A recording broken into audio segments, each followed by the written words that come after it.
Hello ladies and gentlemen, and welcome to, well, it's going to be a video of a battle that I did a while ago with my friend Wolf's Web.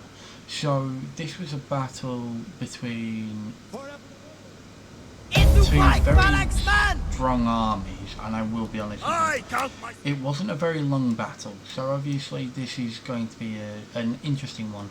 So basically what had happened was I had planned out this battle a while back, and we had decided, well, this was actually during a grand campaign, but I decided a while ago that I wanted to try and make a video of something a little bit different.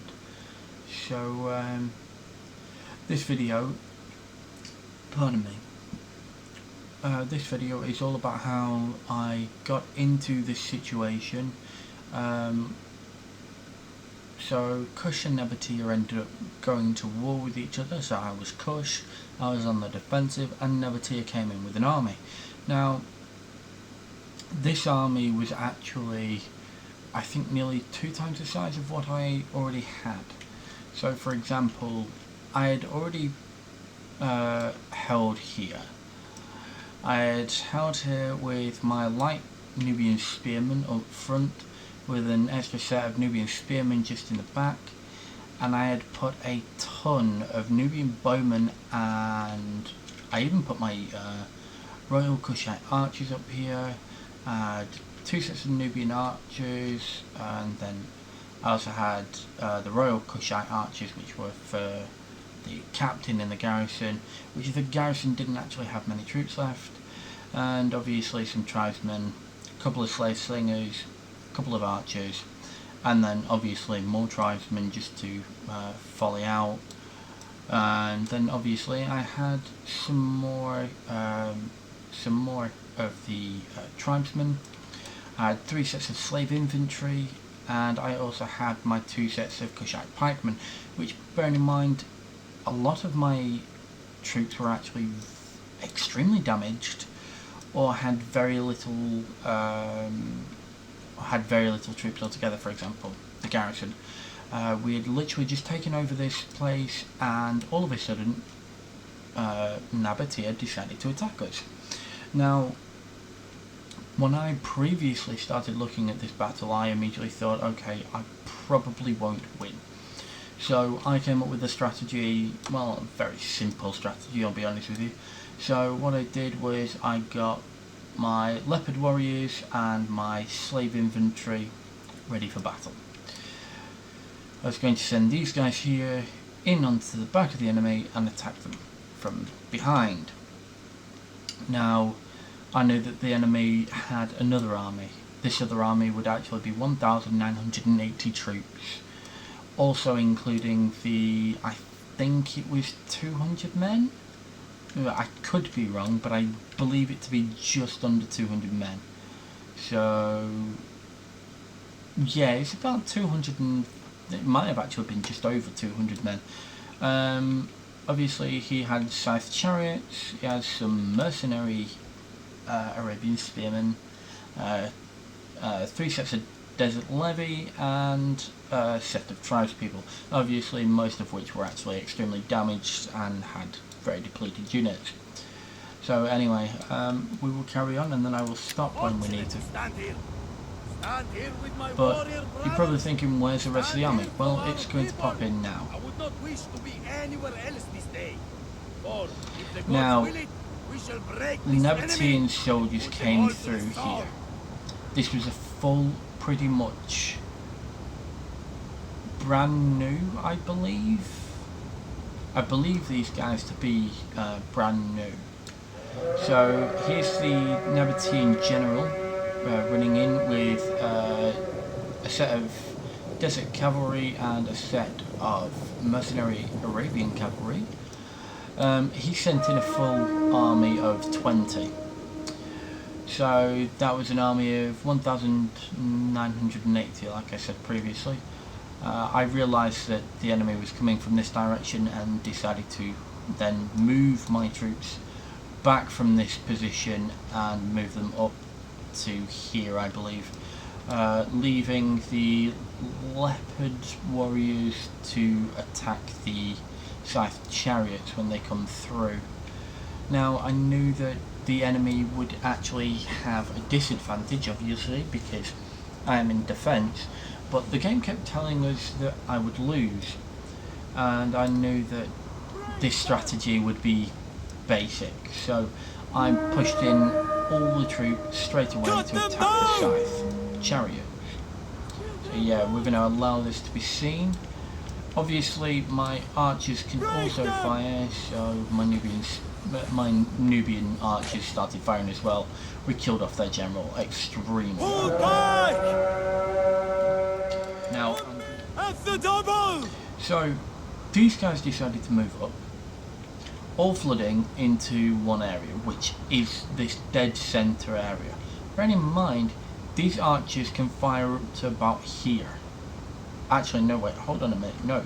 Because they're Nubian bowmen, they actually have a range of 150. These archers only have 125, and what also shows is that my tribesmen only have 80. This is desert cavalry, so they're a light set of cavalry, so they actually die quite quickly. As you can tell, archer fire, extremely devastating, and with how many I had already had, I just thought, this is ridiculous. These men are not going to be able to live for long. So obviously, I just said, run these guys in, it'll be absolutely fine, hold them off. Now, he just threw his heavy melee cavalry straight into a set of spearmen, with archer fire firing around. And yes, I knew that I was going to lose troops due to archer fire. That was something that me and Wolf both knew. Pardon me.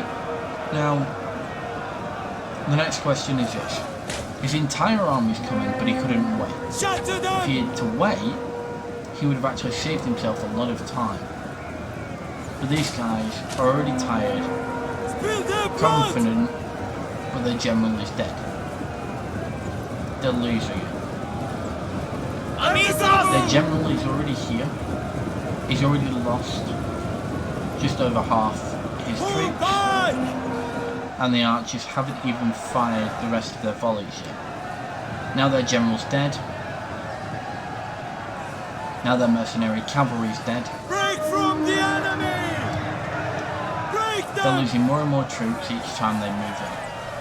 They've got archer fire going in. Obviously I'm losing garrison troops, but they're only garrison troops, I believe. These guys... yeah, I think even these guys are garrison troops. Follow me! The enemy don't stand a chance. Everyone's running away. They don't have anything left. Now, you're probably thinking, well, they've got an entire army. What do you mean they have nothing left? Well, the only problem with having such a large army now is that once they come into here and they lose not even 10% of their troops, their morale's already down because their general died here. So now their general's dead, so their morale's going to be wavering already, so as you can tell, very tired, confident general dead. Now, the second they actually come through here, they push all the way up into here and they get bottlenecked.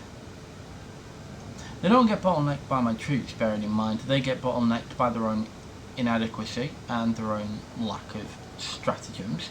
So they decide to run straight through, and then obviously the Nubian bowmen, the archers, the tribesmen, my Kushite general, all start firing on that area. I don't even think the Kushite general actually does anything in this. I think he literally just sits there and watches. He could actually move to here. I cannot remember exactly how this worked, but my Kushite general only got about 20 kills at the end of it. Now, if you start looking at the Nubian bowmen, my Nubian bowmen did about 75 kills each, but it goes up even more. My Nubian bowmen have already got up to 78 and 80, and now it's already going up. I got my Royal Kushite archers to then move up to itself,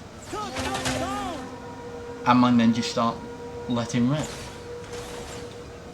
They get so many kills, it's ridiculous. My Royal Kushite archers are actually doing a little bit of damage, not enough, but, well, not enough for my liking anyway. But as you can tell, enemy army's just routed. They've just lost literally a few hundred men because of inadequacy. And these guys just keep pelting them. Keep firing shots and shots and shots. Their volleys just keep going into the enemy, and the enemy cannot stand it any longer. Obviously, the Royal Kushite archers are doing okay for the time being, and then they pelt them, get 44 kills, 121, 102. These guys are even getting 1 or 2 kills as well, which is pretty decent. These tribesmen did decent as well, 56 kills, but this is the end of it. This is where all the arrows just keep going through. I then said continue because I just wanted to fire a couple of arrows over, just do a bit more damage to the enemy army, and pretty much end the battle entirely. The enemy ended up killing about 40 of my men, I believe, maybe a little bit more, maybe a little bit less, but yeah, these guys did brilliant, and obviously I cannot say no to how great Nubian bowmen are, and I still can't wait for, well, anything else really. So yeah, thank you very much for watching, and as always, I really do appreciate every time that you guys come back. I know this wasn't a very long video, nor did I actually intend it to be a long video either, but I just wanted to show you something a little bit different in my case. This is basically showing you how quick and simple a battle can be if you take the right measurements in a battle and strategically place your troops. So yeah, thank you very much for watching, and as always, I really do appreciate everything that everyone ever does for me. Thank you so much for all of the support that you're giving me. Thank you so much for all the subscriptions, and to end it on a more personal note, I am actually going to be doing something a little bit different with my YouTube videos. Well, specifically, I'm going to be doing more YouTube commentaries over saved files and saved replays over on Rome 2, and I'm also going to be doing UEBS videos again in the near coming future. So thank you so much for watching. Please remember to like my videos, comment on them, that really does a lot for me, and subscriptions always really help me as well, and it's also going to head towards my goal, which is to get to 100 subscribers by the end of the year. Now if we do end up actually reaching that goal before the end of the year, which for me the end of the year will actually be about the 20th of December, then I will actually be doing something of a 100 subscriber video. So thank you so much for watching. I love every single one of you, and as always, have a wonderful night. Goodbye guys.